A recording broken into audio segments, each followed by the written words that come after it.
Okay, let's continue here at the bottom of page 89. Human image, 13 Petalled Rose in this edition right here with the words thus. Does anyone want to read? I'll read. Please, Vicky, go for it. Thus, it may be understood why fashioning and exhibiting the image of a man was also prohibited, since man was, according to one of the sages, an effigy of the king. Anyone who tried to make something of his image was creating a statue, an idol. For man was supposed to know that his body was not only the temple and the abode of the soul, but in itself an expression of the supreme essence. And therefore, he had to maintain a special relation to the body, acknowledging that its gestures, movements, and actions involve manifestations of the higher order. Right, that's a powerful idea. So really it's rooted in history, because throughout many eras in history, I can think of the Greek era, right, in which the Greek Empire was the ruling empire. We worshiped the human body to the point that the Greeks could not stand the idea of circumcision. They banned circumcision in the land of Israel during the miracle of Hanukkah, the year about 164 BCE. They could not stand this idea that a body needs to be perfected through circumcision. For them, it was turning the body into a blemished body if you circumcised it. They also couldn't stand the idea, for example, that if someone, God forbid, was born deformed, then they would be left to die, because they could not stand the idea that there is such a thing as the human body that is supposed to be so perfect and so idolized that is tarnished or blemished or deformed in any physical shape or form. So they would leave them to die again. The Jews, on the other hand, never made anything out of the human body. The human body, yes, needs to be maintained. That's the number one commandment, and we've spoken about this, especially during this COVID-19 era. We have to be as healthy as can be, and life is the number one value in Judaism, and it trumps everything. Even Yom Kippur can be broken if there's what's called this fake pikuach nefesh, a doubt that someone's life can be, God forbid, in peril. But on the other hand, our body is there really to serve a divine being, to serve our soul. It's not a goal in and of itself. It's not an object to idolize in and of itself. It's not even the focus of our attention, of our complete attention, because what is the focus is the soul, is that infinity within us, not that which is finite, which is, of course, the human body. And therefore, there were times in which even drawing a human body was prohibited. Times like during the Greek Empire, it was very discouraged to draw human bodies, because we lived in an era in which we were trying to be influenced by the outside world, that the body, the human body, is that ultimate object to worship. And we said, no, that's the most limiting thing for any divine being, for any soul, that the minute we define a person by certain shapes and sizes in varying ways, like a body is defined, then we've really suffocated the soul within. We haven't allowed it to unleash itself and to be that infinity that it is meant to be as divine as it is meant to be. So it was discouraged in throughout many times of our history, not even to draw the human body, because that would indirectly mean that we are limiting the divine beings that we each are into specific images and to certain limits, while we are really born to be limitless. That's what Rabbi Steinsaltz here is writing. But again, it alludes to this idea that nothing should be impossible in the divine experience here in this world. You know, I just heard this, but when was it? Like last week. But I heard another story by the late Lubavitcher Rebbe, Rabbi Schneerson, that we keep mentioning here. But that in 1974, I think it was, shortly after the Yom Kippur War, a whole delegation of injured Israeli soldiers came to visit him, and they were called Nechei Tzahal, the handicapped of Tzahal, of the IDF. And they were handicapped because they were unfortunately injured, most of them during the Yom Kippur War, about a year before that, they had come to visit the great rabbi. And when they came, they gave them all the attention possible, all the love and respect possible. And the Rebbe himself atypically went to shake everyone's hand, and then he gave them a talk. And in that talk, he mentioned that they should not be called, they should change the title that they gave them from Nechei Tzahal, from the handicapped of Tzahal, to Metzuyanei Tzahal, to the best of Tzahal, of the IDF. Metzuyan means excellent in Hebrew, to the excellent ones of the IDF. Why so? And the Rebbe in his talk, and you can research it, it's online. It's just so profound. He says that's because your injury, God forbid, does not reflect something that you are lacking. Quite the opposite. It reflects something that you possess that most human beings don't possess. The ability to overcome this pain and to give of yourself, that self-sacrifice that you had, that is shown by this defect, so to speak, in your body, it really represents the best of human beings, the best in the human spirit, the best in souls. And therefore, you should be called the best of Tzahal, the Metzuyanei Tzahal, because in my eyes, it doesn't reflect that which you did not have. It reflects the opposite, that which you do have, that most people don't have, because most people are not put through tests, the same test that you were put through. And I think that's a beautiful idea, but it's exactly this idea that Rabbi Steinsaltz is speaking about here, that when we focus on the human body, it can trick our minds into thinking that that's all we have. Those are limits. Those are the boundaries. While there is so much more to the human body, drawing it, looking at it, emphasizing it in any shape or form is not the Jewish way. The Jewish way looks at that which is way beyond the human body, that force that lies beneath it or within it. And that's how we should be defining others and, of course, ourselves. So therefore,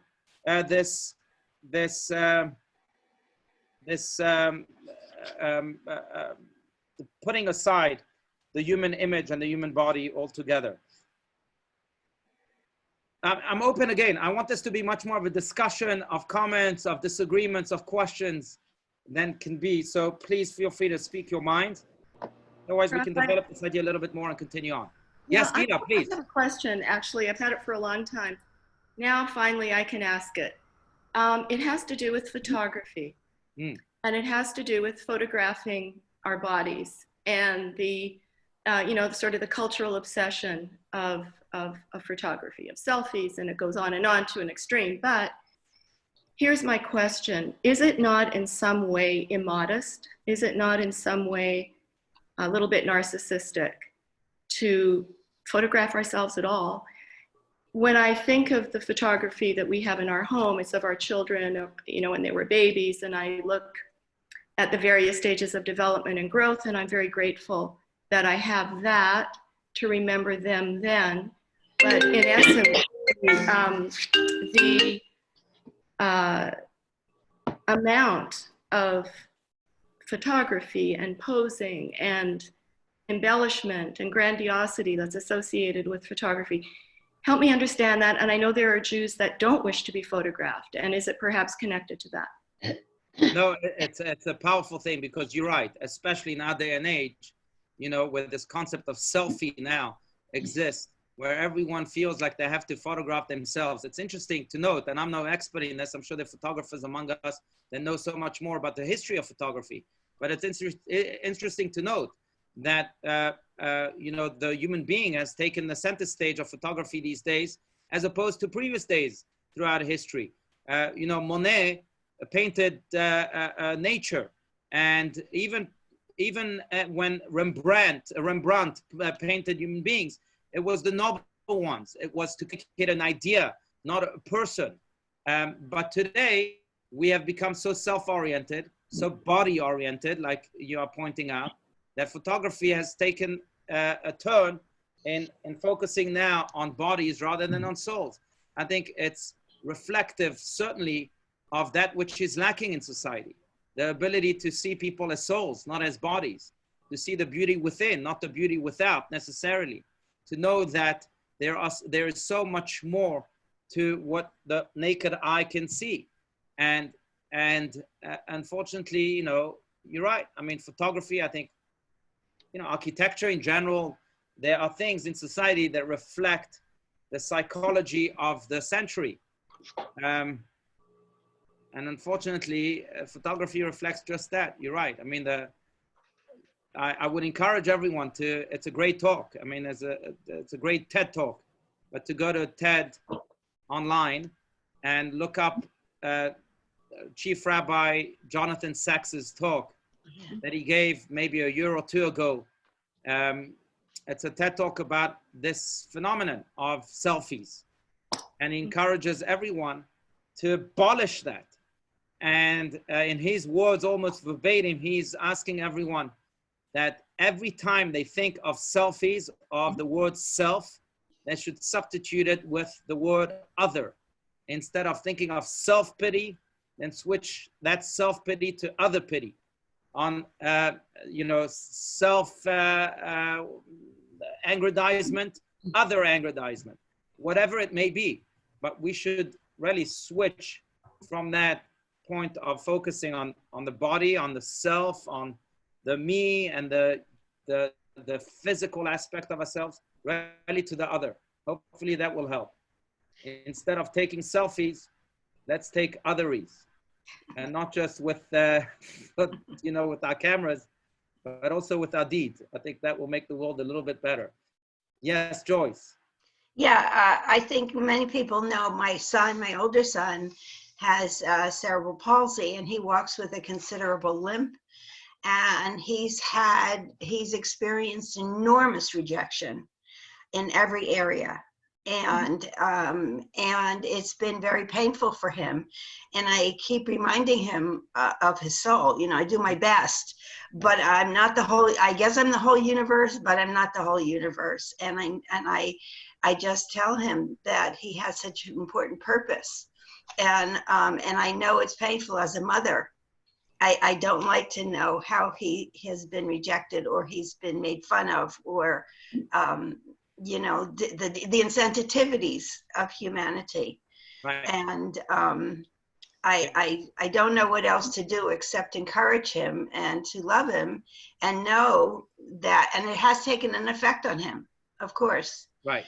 So you can remind him, I will say this, and you can remind him, unfortunately, I mean, again, it's reflective of our society. I remember reading years ago, long time ago, maybe 10, 15 years ago, I remember reading a study, an interesting study, and I have to Google that and research it, and maybe next time I'll bring it to your attention with more specifics. But I remember reading a study of how ugly people have happier marriages than handsome people, beautiful people.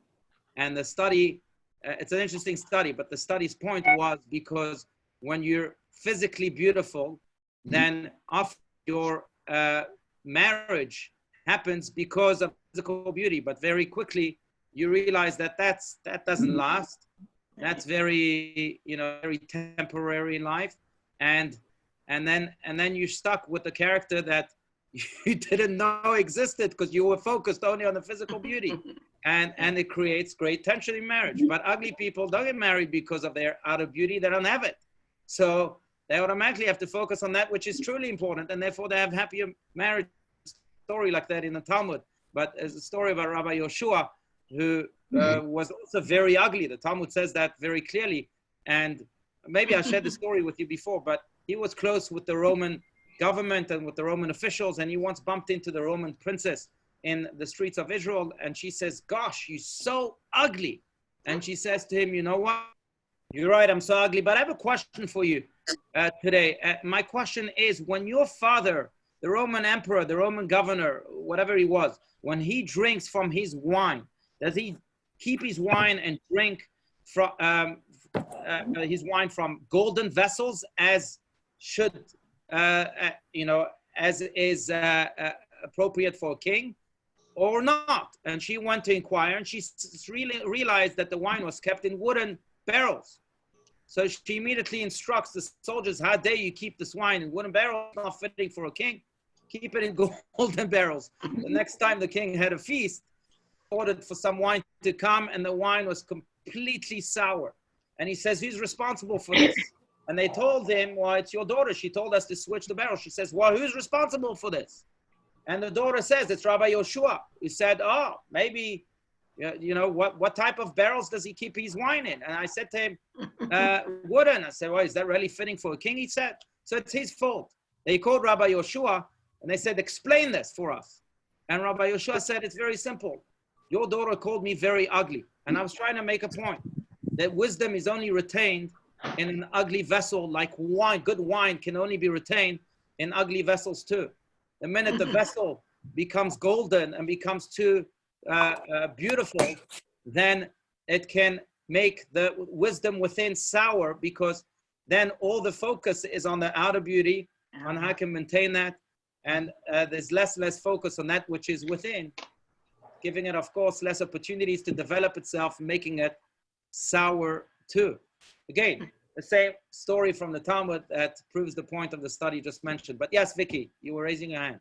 There was one, there's a book I recently read, In the Sanctuary of Outcasts, where a man is sent to a prison for a white-collar crime, and the prison is cohabitating with people who are lepers.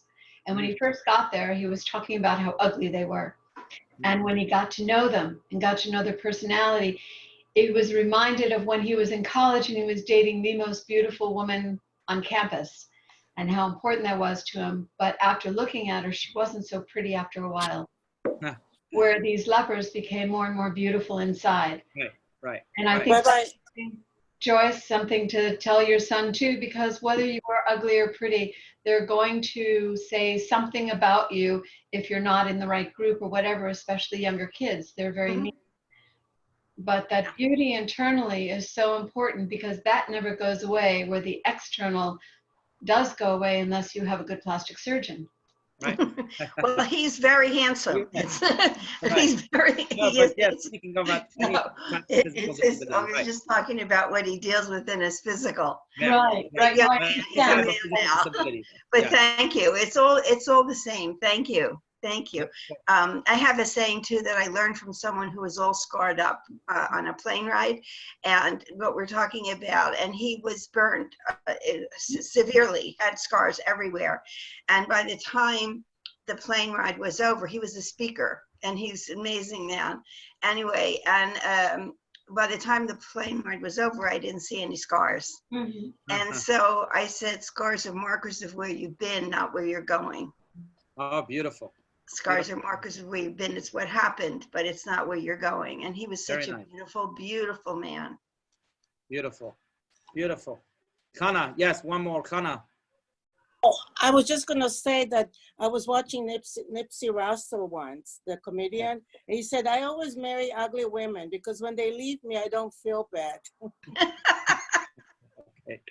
All right. And you know what? It's interesting because I had a friend in Israel that I met when we were young, 10 years ago. No, and his name was Yoram Cohen, and he actually was a filmmaker.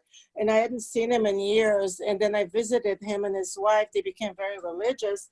And he had Parkinson's. And I walked in and I couldn't even look at him, And he says, look what happened to me. And then after a while, I saw Yoram.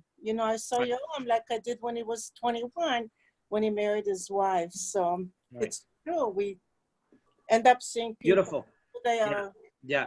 I want to connect this to another point that's connected but not connected. But that in the Torah, there are only two things that are called beautiful. And the word for beauty in this context is hadar. Only there are two places in the entire Torah that uses the word hadar, beautiful. Where, number one, towards elders, hadarta pnei zaken, that we have to beautify the elderly because they are beautiful. And where else? In the four species that one shakes on Sukkot, the four species is the etrog that has every taste and smell.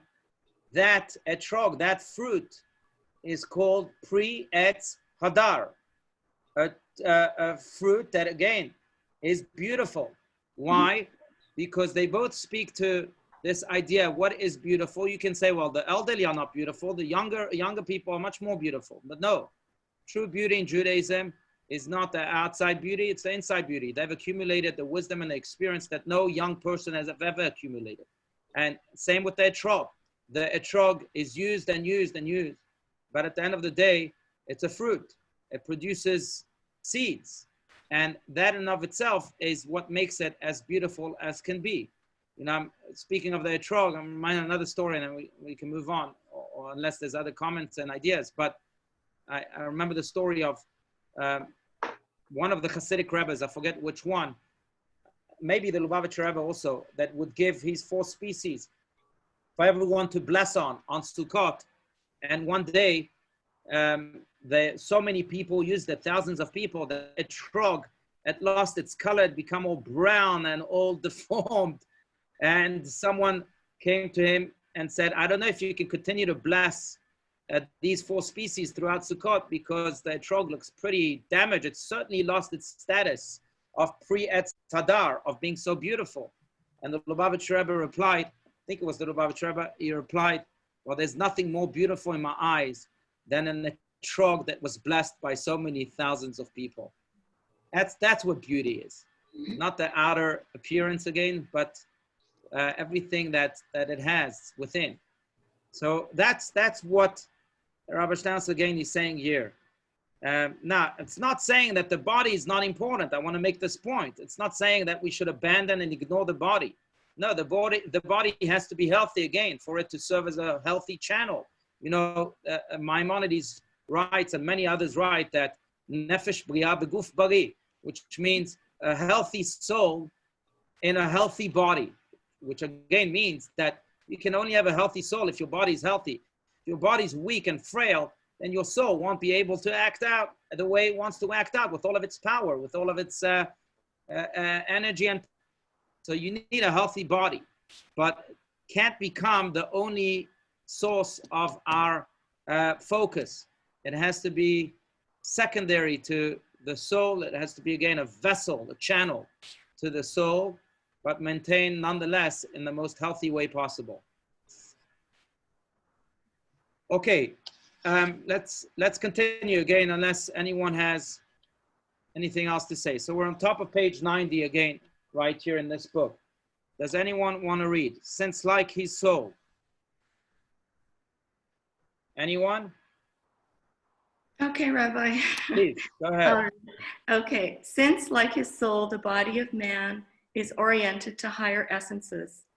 The idiom of the Kabbalah often makes use of organs of the body to depict conditions and higher relations in other worlds. In practical Kabbalistic works, there are to be found indications of various, sometimes impossible, movements of the limbs and parts of the body, which serve to shed light on the complex, occult ways of the chariot on different planes and in different worlds. Right.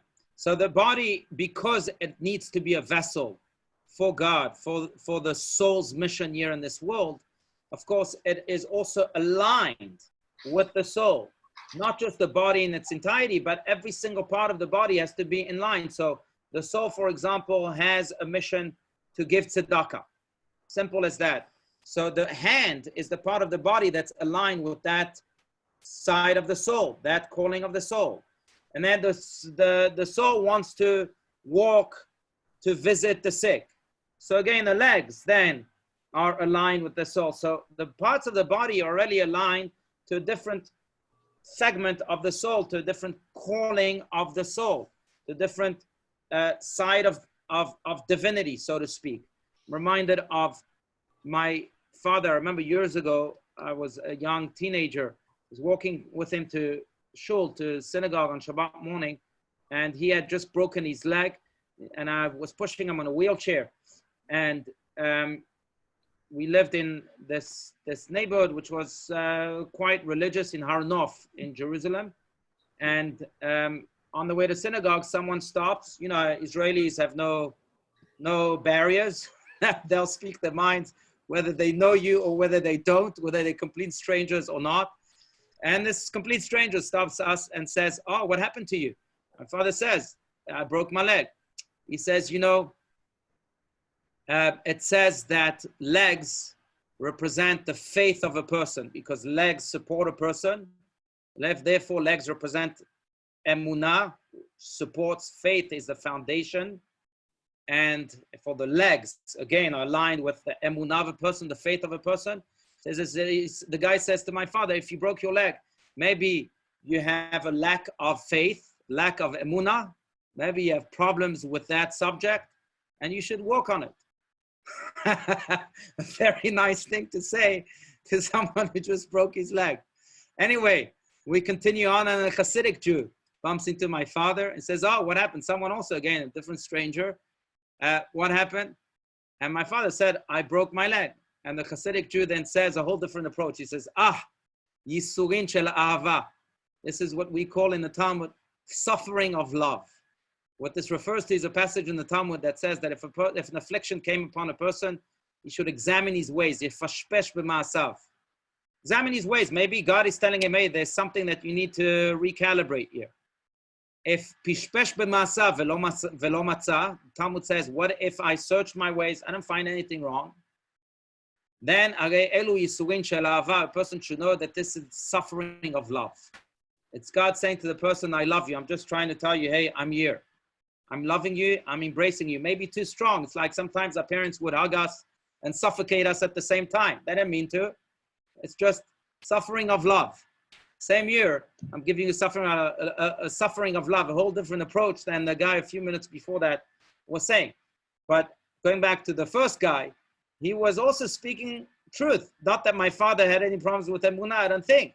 But he was speaking truth in the sense that legs, again, pertain to emunah. They are in line with this idea of the spiritual idea of the soul, of having faith in God. Again, every different organ in the body is aligned with something else. So we see that the body, therefore, cannot just be abandoned. God forbid. The opposite. It needs just to be placed in line with the ideal that it represents, like the legs with emunah, so that it can best then serve the soul to actualize this emunah or whatever ideal that each and every organ represents. That's the idea. I will say, just in relations to Yisurin shel ahava, suffering of love, you know, because I know we're all suffering each in our own way, some much more than others. But I will say this, you know, speaking of this idea, but the Kotzker Rebbe asks a good question of Menachem Mendel Morgenstern, because it says if you go back to the beginning of the story of creation, where Adam and Eve ate from the forbidden tree and they were seduced by the snake, God punishes the snake for seducing Adam and Eve. What punishment does he give the snake? You remember? That your legs will be chopped off. You'll walk on your body, which is what this means. In other words, you'll somehow, like snakes do, what's that movement called? You'll slide through the pathways of the earth, and then and you'll eat dust your whole life. So the Kotzker Rebbe asked the question, 1 second, what type of punishment is that? The snake is the luckiest creature in the world. Why? Because all other creatures have to work to put food on the table, to eat, to provide livelihood. But here God is telling the snake, you will have dust. You will eat from dust. In other words, you will have your livelihood ready for you all the time. You won't have to work for it. Luckiest creature in the world. What type of punishment is that? And the Kotzker Rebbe answers very powerfully. He says, no, that was the ultimate punishment. Because when God says to a creature, I'll give you anything you want, just leave me alone. I don't want to ever have to speak to you again. That's the worst punishment you can have. And that's why, going back to Yisurin shel ahava, to this concept of suffering of love, that's why sometimes we suffer, but it's God saying, hey, I'm with you. I didn't abandon you. I didn't cut you off like I cut off the snake. I know you're lacking something. I know you're suffering, but it's just me telling you that I still love you. I still care for our relationship. I'm still engaged with you. Anyhow, that's to explain Yisurin shel ahava. But again, the first incident, again, explains what Rabbi Stein says here, that every organ of the body is aligned with a different mission of the soul, with a different segment of the soul. Therefore, we still have to give it attention. We still have to nurture it, but in a way that it is for the soul, not for the body alone. I also want to clarify one thing. Again, I want to hear from you too. But this last line that Rabbi Stein says on the complex, occult ways of the chariot on different planes and in different worlds. This concept of the chariot is a very big Kabbalistic concept, which he will speak about, I think, a little bit more also towards the end of this chapter. But the chariot is known as the Merkava. And it's really based on the prophecy of Ezekiel, in which Ezekiel speaks of this chariot of God that is surrounded by angels and by even animalistic faces, lion and so on, that almost serve as God's transportation method to this world. So, right, chariots, what do chariots do? They transport you from one place to another. Today, we don't use chariots. Today, we use cars and lifts and Ubers and other things. But that's in Yecheskel's time, chariots were used. So they, means of transportation, that's what they represent. What is that chariot of the heavens? The way that God communicates and transports himself to this world, to us, to this planet. Now, what extends or what pulls this chariot? What horses, so to speak, are used to pull this chariot to our lives? What is used in order to bring heaven down to earth, to bring God down to our world and to every iota of our life? Our bodies. Our bodies are that chariot. The bodies that come and do good, what enables God to carry himself down to this world. So the bodies are in a way an extension of that chariot, of God's means of transportation. If you can follow what I'm saying. That's the big idea of the Merkava. Again, much more described in the book of Yecheskel and the book of Ezekiel, the prophet. That's the idea of the chariot. So, Rabbi, are the animals that are also depicted in the chariot, are those representations of different aspects of the Sifrot? Yeah, good question. Yes. Yes. So that's right. So you have animals that represent the different attributes, really, of the Sfirot. So, you know, the Sfirot, we said the characteristics, the 10 divine attributes, 3 intellectual ones and 7 emotional ones that we've spoken about, each have their own facets. So there's the attribute of kindness, there's the attribute of justice. So too with these animals. They represent also different facets of God's expressions in this world. So you have the lion, for example, that is God's strength in this world. And then I think you have the wolf. I think it's one of them also that represents God's, in a way, loneliness in this world and how we have to look for him. So every animal has its own facet. I will say this also, that, you know, the chariot itself, again, as a means of transportation, also, just like our own personal travels. Sometimes we travel for vacation and the travel itself is greatly satisfying.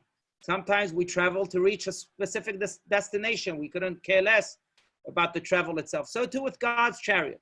Sometimes this chariot comes really to focus on the moment, on the now. And sometimes it's really used in order to reach a certain goal, a certain destination. So if we think of this, going back to the human body, because that's what the context is here, the human body sometimes is used as a means to the goal. Sometimes the need for the human body is, again, to, like we said, the example we used, to walk, to visit the sick, or whatever it is. I'm not using it in and of itself a holy act. It's a means of transportation to a destination. Sometimes the body itself, like when we put on tefillin, the body itself is the purpose. It's not leading me to a purpose. It's a purpose in and of itself. But regardless, whether we use the body in order to prepare us for a mitzvah, we use the body for the mitzvah itself, that those two ways is what transports God, and therefore those two ways are ways to make our body holy, make our body divine. So let us not think that if we're you know, for example, if we're walking to visit the sick, every step is considered to be a mitzvah. Every step brings godliness down to that step, even though the ultimate drawing down of God will be when we visit the sick. You know, so just to put it in real terms, if you want to visit the sick, well, you don't want to make the sick wait, but let's say the sick person can wait. So you have two choices. You can take your car and visit the sick, and then that's fine, great. You fulfill the mitzvah. Or you can walk to the sick. If you walk to the sick, every step that you took is a mitzvah in and of itself, what the car can't provide for you. So here we again, it demonstrates how even the preparation for the mitzvah is the mitzvah itself. Also sanctifies the body. Good point, Barry. Yeah. Question about that, Rabbi? Yes. When Barry was saying, I'm also thinking, isn't this time almost like we're a different kind of chariot? Like, I don't know. I'm thinking, because it says here on different planes in different worlds. Right. And we're having to communicate on different planes and in different worlds. Right. Not on the physical, right. but in this other very big transformative process. Right. No, it's true. And so the chariot also, like we said, it travels through different worlds. Just Kabbalistically, you know, God is in the highest of realms. There's 4 worlds. If you remember us speaking about it, God is above those 4 worlds. The throne of glory, so to speak, is above those 4 worlds. And then there's what's called in Kabbalah, and these are deep Kabbalistic terms, Seder HaIshtalshalut. In other words, the order of God's drawing himself down to this world. And then it goes from the throne of glory to through the 4 worlds. Us being the fourth in the 4th world right now, right here. So the chariot, in a way, travels through those 4 worlds, from the throne of glory to this world. Mm-hmm. And what brings it down to this world? Our mitzvahs. And like we said last time, you see, you think that doing a mitzvah is something nice. It's not. It's much more than that. It's actually carrying God from the throne of glory and paying for his Uber to come down to this world. What greater act can there be than an act of a mitzvah that does just that?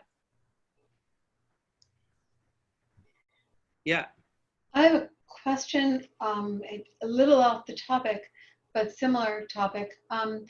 If when a person dies, the moment that they die, their last breath, as you were saying a couple of meetings ago, that, you know, where they have that last breath and their soul's leaving their body, why is it within Judaism that that body is not to be cremated or destroyed in any way? If the soul has left the body and the body is somewhat irrelevant at that point, what is the reason for that? So that's an excellent point, and I think connects very well to what we're saying too.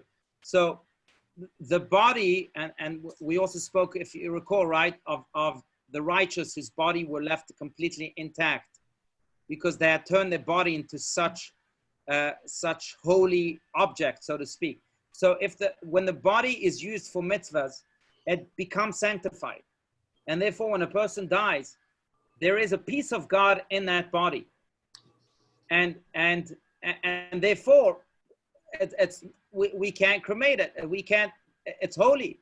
Just like we're so careful about throwing away holy objects. Holy objects are buried. If I, God forbid, will never need this book again, and that's a pure lie because I'll always need it for the rest of my life in this world and in the next. But let's say I have to get rid of this book, or maybe it's become too used. Maybe that's the better example to use. It's become so worn out from me using it that I can't read from it anymore and have to throw it away. I can't just throw it away in the garbage. I have to actually bury it.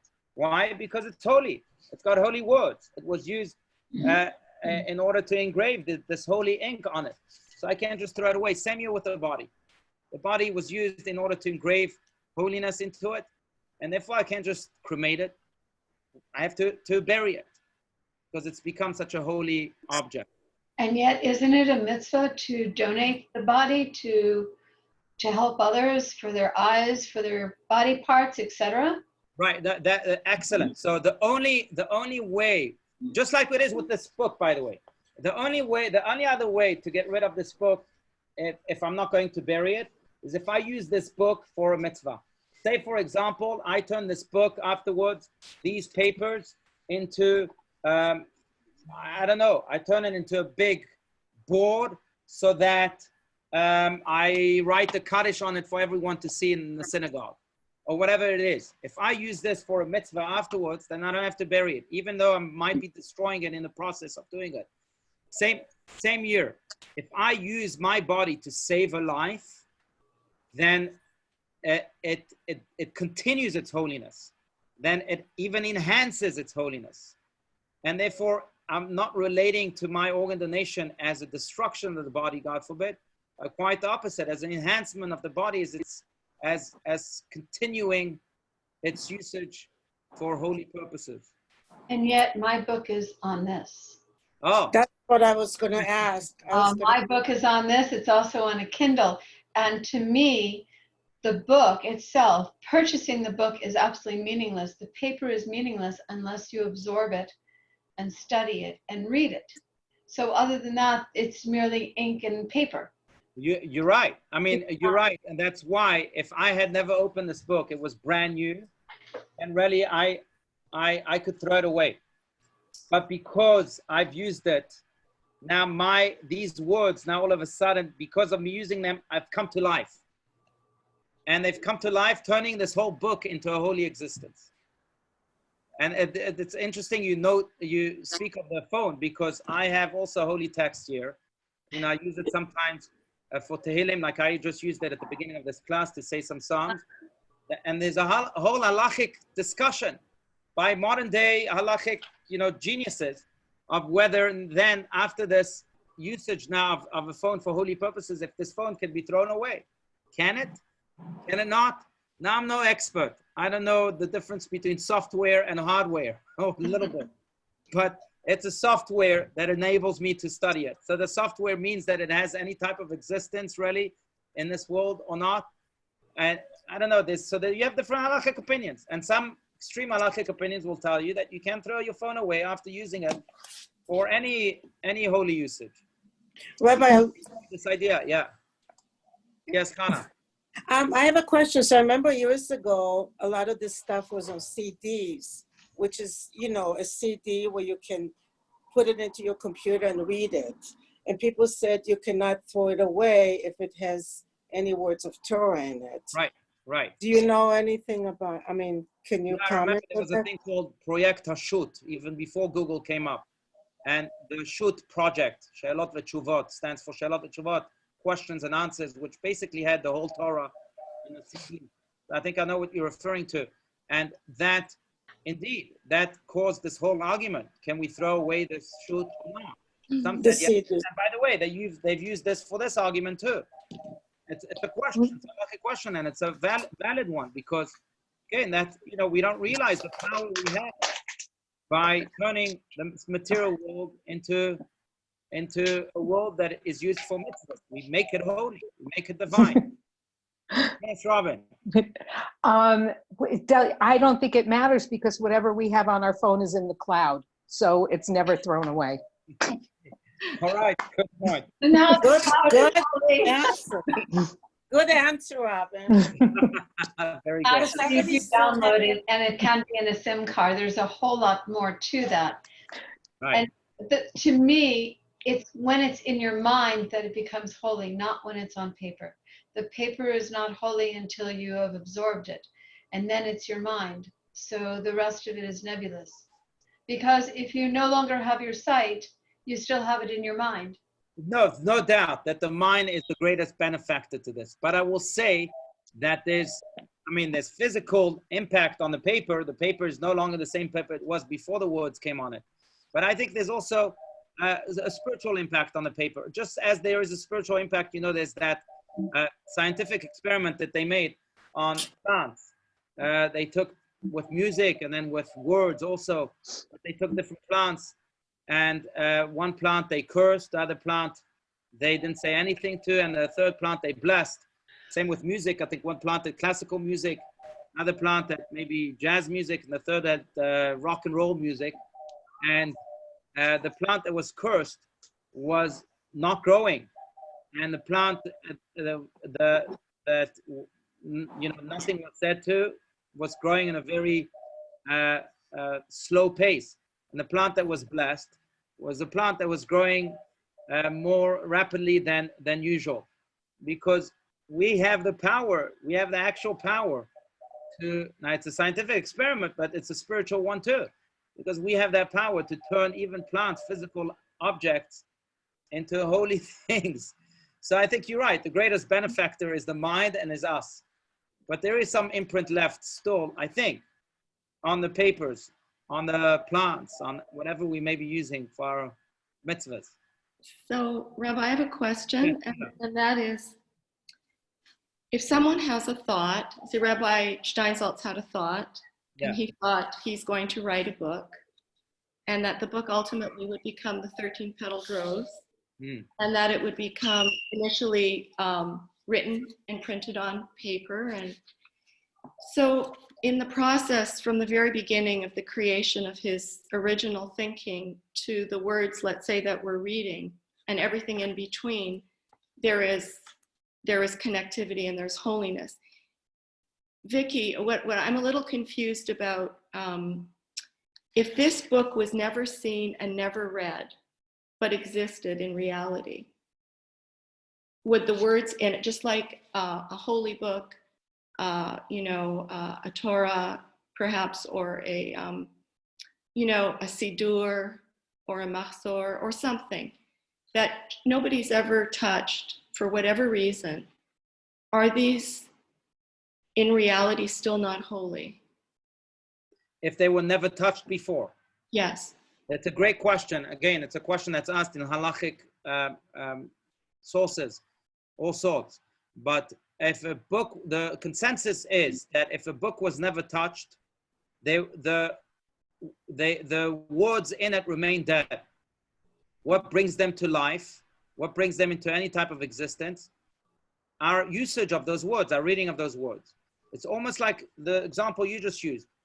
Our words of the mind remain dead as long as we don't say them, pronounce them. The minute you've pronounced them, you've brought them to life, you've given those words some life. So the minute we use those words, then they come alive.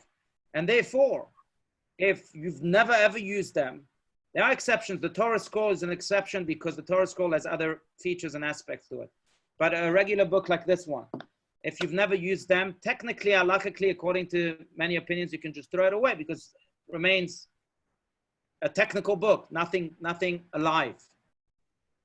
But what about a Siddur then? If nobody ever opens it, or the Torah or something? Good question. I mean, again, there you have opinions that disagree with that. But some opinions say, and I can relate to both sides. Some opinions say, well, you really haven't brought them to life. It's just another piece of tree. That's what paper is, with some ink. That's all. What brings that to life? You bring them to life. You're using them. Which is, in my mind of thinking, exactly what you were just describing, in the sense that the chariot's supposed to transport God to this world. Right. Until you open up that Torah, or until you open up and read that book, that transportation hasn't been completed. Right. So, but once it occurs, at no matter what level, it then becomes a holy manifestation of that travel. Right. Well said. Beautiful. Beautiful. Right. Hey, friends, I know that time is up, but in conclusion, I want to remind everyone that the holiday of Shavuot is coming up next week, Thursday night, Friday, and Shabbat. And it's the holiday in which we celebrate the giving of the Torah on Mount Sinai. But in the words of Kabbalah, it's the holiday in which we celebrate this merging of heaven and earth. Heaven and earth were completely separated before God came down on Mount Sinai and gave us his GPS for this world. that's when he got himself involved in this world. And that's when heaven and earth kissed. Now, to the point that it says that when God spoke the first two of the 10 commandments, it says that his voice had no echo. Even though mountains create echo, his voice had no echo. Why? Because his voice penetrated the rocks of this world, symbolizing exactly the awesomeness of this event, that God now was coming to become one with this world. And he wanted us to partner with him in bringing him and continuing to penetrate rocks, so to speak, to bring him down here to this world through our actions. So I think it's no coincidence that we're ending exactly with this subject.